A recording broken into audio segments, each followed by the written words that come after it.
Welcome to my guide on choosing the right setup for every project.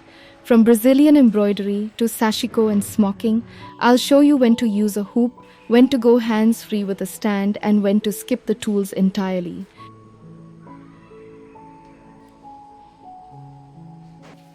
While I love the freedom of freehand stitching, most of my professional work begins with a drum-tight hoop prep. I place my fabric over the inner ring, press the outer ring down, and tighten the screw.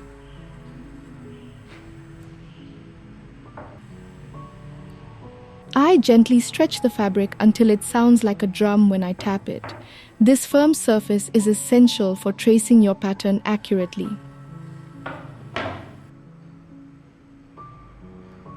To keep everything neat, I finish by securing the extra fabric to the back with a quick running stitch. For most of my work, I like using this beechwood hoop.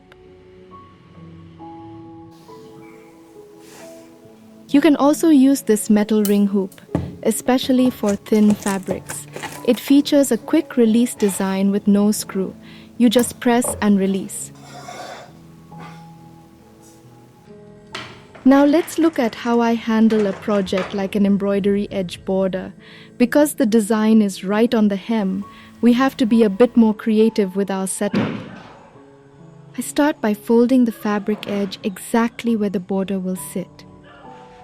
To keep that fold perfectly crisp and aligned while I work with the hoop, I pin the folded edges directly. Next, I slide the fabric into the hoop, fixing it about halfway through the frame. This allows the hoop to grip the folded section securely. Once I've stretched the fabric and tightened the screw to get that perfect tension, I remove the pins.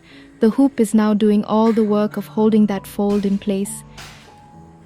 Now that the edge is secure and the fabric is tight, I can use both hands to focus on the intricate stitching of the border. It's a simple way to get professional results on tricky edges.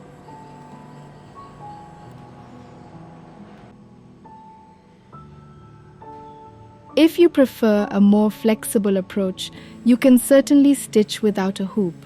Here is how I worked on this delicate neckline lace pattern. By holding the fabric naturally in my hands, I can easily follow the curves of the neck and maintain a soft, organic tension that a rigid frame sometimes restricts. When adding an embroidery design to a t-shirt or a pre-made dress, I usually keep things simple. I slide the inner ring of my wooden hoop inside the garment, place the outer ring on top, and tighten. The most important step here is choosing the right size of the hoop. If you want both hands free to manage the extra fabric of the dress, I highly recommend placing the hoop on a stand. And of course, sometimes you don't need a hoop at all when stitching on a garment. For projects involving pleated fabric, like smocking, you have a lot of flexibility. You can simply hold the fabric in your hands to feel the rhythm of the pleats or keep it flat on the table as you stitch. To wrap things up, remember that the most important part of any project is choosing the setup that feels right for you. Always select your hoop size based on your design to ensure the fabric stays steady. Depending on the project, I might switch between stitching freehand for smaller details or using a lap stand to keep both hands free, which is so much more comfortable and even necessary for my larger, more complex designs. You can even choose to work without a hoop if the technique calls for it.